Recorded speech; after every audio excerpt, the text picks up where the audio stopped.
Olá, pessoal. Como vocês estão? Espero que estejam todos bem, que tenham passado um ótimo final de semana, né? Já que estamos iniciando a semana, tá? Olha só, agora nós vamos dar início ao último capítulo desse módulo. Nós vamos estudar o capítulo 5, Litosfera e Sociedade, tá? Vocês devem acompanhar a partir da página 37 do seu módulo.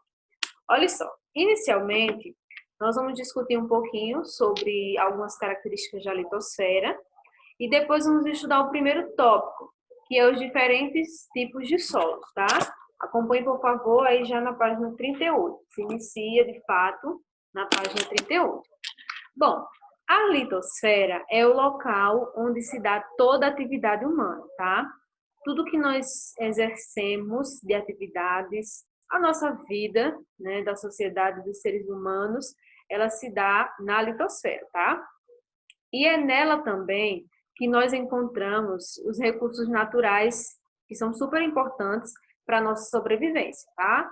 Tudo que a gente consome diariamente, né, direto ou indiretamente, vem dos recursos naturais. E é importante que haja também uma preocupação quanto à manutenção desses ecossistemas, para que esses recursos continuem a ser produzidos, tá? E haja um equilíbrio no consumo. Bom, os recursos naturais, eles podem ser de dois tipos. Eles podem ser recursos renováveis e recursos não renováveis, tá? Os recursos como o solo, os vegetais, depois de utilizados, eles podem ser renovados, tá? Ou seja, após alguns anos, são reproduzidos pela própria natureza ou pela ação do homem, por exemplo, que vai lá e planta novamente, tá? Tais recursos são denominados de recursos renováveis, como o solo e os vegetais. Só que existem outros recursos que são muito importantes para a sociedade, que a gente chama de recursos não renováveis, como o ouro, o ferro, o carvão mineral, o petróleo. Esses recursos levam milhões de anos para, de fato, ter o seu processo de formação total, entendeu? Eles se restabelecer. Uma vez explorados todas as reservas, né, de petróleo, por exemplo, não haverá possibilidade de renovação, tá? Esses recursos, eles são, portanto, não renováveis. Exemplos, carvão mineral e petróleo. Bom, vamos agora estudar os diferentes tipos de solo, tá? Um fator importante, né, para o desenvolvimento da sociedade, o desenvolvimento humano, é o solo, tá? E a agricultura. Sem o solo é impossível a gente pensar em agricultura, tá? O solo é a porção mais superficial da litosfera. E a gente depende dele diretamente para sobreviver, né? Para se alimentar, já que a alimentação é primordial para a manutenção de qualquer ser humano. São vários os fatores que definem um tipo de solo para cada região. E nós vamos conhecer alguns desses fatores. Bom, a fertilidade natural do solo é um dos exemplos que a gente pode citar como fator para diferenciar o solo, tá? Existem solos mais férteis e solos menos férteis, tá?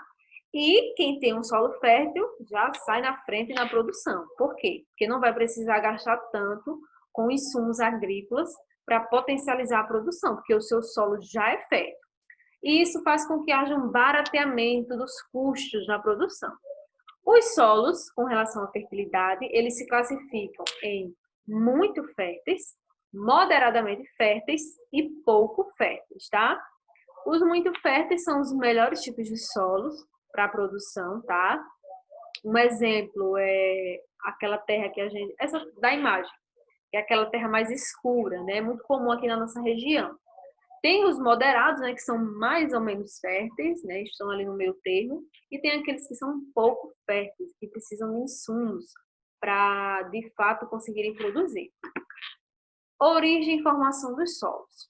Essa discussão já está na página 40, tá? Página 40, já vai falar um pouquinho sobre a origem e a formação dos solos. Existem três tipos aqui que a gente tem que citar, que é o residual, três não, dois, desculpa. Residual ou autóctone, vocês vão encontrar isso nesse quadrozinho da página 40, um quadrozinho rosa, tá? está falando sobre o solo residual ou autotone, é aquele tipo de solo que ele se deriva do material que está logo abaixo, tá? O que isso quer dizer? Que a origem dele, né, a gênese dele, já é o material que está logo abaixo dele. A primeira camada, né, posterior a essa camada de cima que a gente consegue ver, tá? E tem o transportado. Esse tipo de solo, ele passou por um movimento de transporte. E esse transporte, ele se dá de uma forma que não guarda uma relação direta com o material que está logo abaixo, tá? É totalmente ao contrário do residual. Em alguns casos de solos transportados, várias camadas de solo podem ser empilhadas umas sobre as outras, sendo cada uma bem diferente das demais, tá?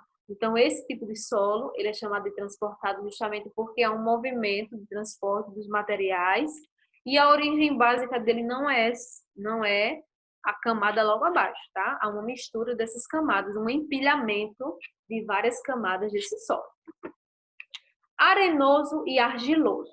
Esse aí a gente conhece bem, na nossa região tem muito solo argiloso, por exemplo. E na região litorânea também tem muito solo arenoso. O solo arenoso, ele tem uma consistência granulosa, como areia, por isso que recebe esse nome. Ele é considerado um solo leve e bastante fácil de escavar. Ele é muito presente na região nordeste, justamente por conta do nosso litoral, né? Nosso extenso litoral. E ele é um solo bastante permeável à água, ou seja, absorve rapidamente a água, o solo arenoso, tá? Já o solo argiloso, ele possui uma consistência fina e é mais difícil de escavar, tá? Ele é mais pesado, o solo argiloso. E ele é impermeável à água. O que isso quer dizer? Que ele precisa ser drenado quando queremos aproveitar para a lavoura. Por quê? Se eu tenho uma lavoura, né, e eu quero plantar ali no solo argiloso, ele não consegue absorver rapidamente a água fica encharcada e ele fica mais pesado ainda. Então, se eu quiser produzir lá, eu tenho que drenar, né, eu tenho que puxar essa água para poder aproveitar na lavoura. Terra roxa, tá? O nome é terra roxa, mas as imagens que vocês estão vendo é vermelha, né? Mas por que recebe o nome de terra roxa? Então, olha só.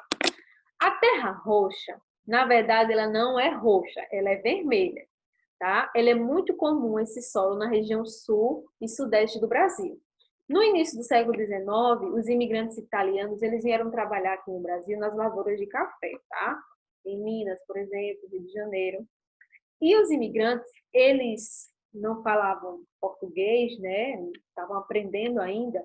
Eles começaram a chamar esse tipo de solo de terra rossa, com 2 S, tá? A expressão terra rossa significa esse rossa em italiano, né? Traduzindo para o português, significa vermelha, tá? Então, de fato, eles também sabiam que era uma terra vermelha. Só que aqui no Brasil, o fato deles chamarem de terra rossa fez com que ficasse o nome terra roxa, tá? Em alusão aos italianos e à pronúncia deles. Mas a terra não é roxa e é vermelha. De fato, a cor é vermelha. Esse tipo de solo também é bastante fértil, mas ele vai depender da região em que se encontra, tá? Não, alguns cientistas, né, da área dizem que é um dos solos mais férteis do mundo, só que isso não é 100% verdade. Depende da região, dos fatores climáticos que eles estão presentes naquela região. Existem regiões do mundo que tem terra roxa, terra vermelha, né? E não são férteis, tá? Bom, o relevo, ele também é um fator que influencia, né? Importante para influenciar o solo e a produção agrícola, principalmente. As áreas planas, elas são mais fáceis, né, para produzir, para desenvolver atividade agrícola, porque não precisa tantos trabalhadores, você pode usar maquinários, o que potencializa a produção, né? Quem tem condições de comprar um maquinário acaba produzindo mais. Só que as áreas que têm muita declividade no relevo, aí já não dá para utilizar tantas máquinas, tá? Precisa de muitos trabalhadores e produz-se menos nessas áreas do que nas áreas planas que tem máquinas e pode usar as máquinas. Os solos também são classificados com base na capacidade de infiltração da água da chuva. A água, ela leva oxigênio até as raízes das plantas, dos vegetais, tá? E existem 3 classificações com relação à capacidade do solo de infiltrar, né, de receber essa água. Tem os excessivamente drenados, que são aqueles em que a água se infiltra rapidamente, um exemplo é o solo arenoso. Tem os bem drenados, que a água se infiltra rapidamente, só que ela é retirada por pequenos poros, tá, que existem no próprio solo. E tem os mal drenados, que a água se acumula bastante e forma até aquilo que a gente chama de várzeas. Essa imagem que vocês estão vendo nos slides é do Pantanal Mato Grossense, que é uma área de várzea, tá, que a gente pode destacar como exemplo. A textura também é um outro elemento para diferenciarmos os solos. De acordo com o tamanho que as partículas possuem, tá, dos minerais, nós podemos classificá-los em alguns tipos. Os arenosos, por exemplo, eles têm mais de 70% de areia, né, concentrada ali. Os argilosos possuem mais de 60% de argila. Os humosos prevalece o material orgânico, tá, em maior concentração. E tem os solos minerais, que, como o próprio nome já diz, prevalecem os minerais na sua composição, tá? Olha só, o solo, ele também tem um risco, tá? Que são os deslizamentos de terras, que infelizmente acontecem muito no Brasil. O Rio de Janeiro é um grande exemplo disso, tá? Por quê? Por condições socioeconômicas, muitas pessoas constroem em áreas irregulares, tá? Em áreas de encosta, retiram a cobertura vegetal. Então, quando chove em excesso, o solo, ele fica encharcado, tá? E ele fica pesado e acaba cedendo. Porque ali a casa, por exemplo, está no lugar que era para ser uma cobertura vegetal. Então, quando isso acontece, muitas pessoas podem morrer, ficarem feridas e perderem tudo, na verdade, né? Então, é um perigo. Só que não acontece deslizamento só em áreas que têm residências. Acontecem deslizamentos também em áreas que não têm pessoas morando, tá? Áreas próximas a viadutos, a rodovias, né? São acidentes que podem causar muitos danos para os motoristas também, que precisa ter muito cuidado. Bom, na próxima semana nós vamos dar continuidade estudando os recursos minerais, tá? Por hoje, a gente está encerrando a nossa aula. Vocês vão responder a atividade da página 43 do módulo, tá? Página 43. E vão enviar para mim pelo Positivo On. Só que eu vou dar um dia a mais, tá? Geralmente dou até o sábado, vocês vão ter até o domingo para enviar a atividade. Qualquer dúvida é só entrar em contato. Se cuidem, tá? Fiquem em casa. Se precisarem sair, usem máscara, por favor. Tchau, tchau.